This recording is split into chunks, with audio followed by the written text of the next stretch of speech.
The rich are not paying their fair share in any nation. You should raise taxes on the very rich. As a rich person, I pay 28% tax.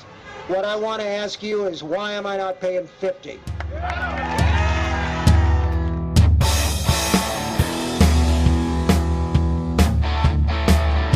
Tax day is fast approaching, which means increasing anxiety for most of us among the bottom 99% of filers, and bitching and moaning among billionaires and millionaires about how they're not forced to pay enough in taxes. As the most legendary investor of the past 50 years, you'd expect Warren Buffett to understand a balance sheet.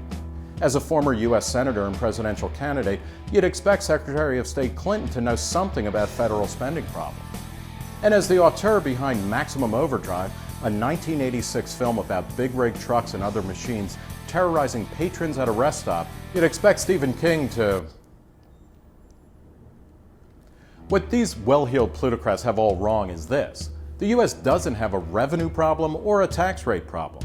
We've got a spending problem. Since 1950, top marginal rates have varied from the 90% range to the high 20% range. But the government's take from all sources has remained constant at around 18% of gross domestic product. And government spending over that same time period has averaged around 20% of GDP.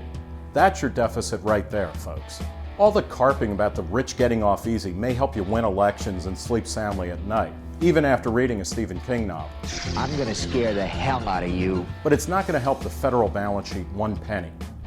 But if Buffett, Clinton, and King do want to pay more, they can lead by example and head over to the Treasury Department's website and make a voluntary contribution to retire the federal debt held by the public.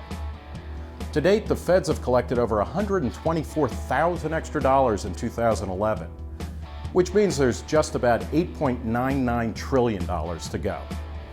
For Reason TV, I'm Nick Gillespie.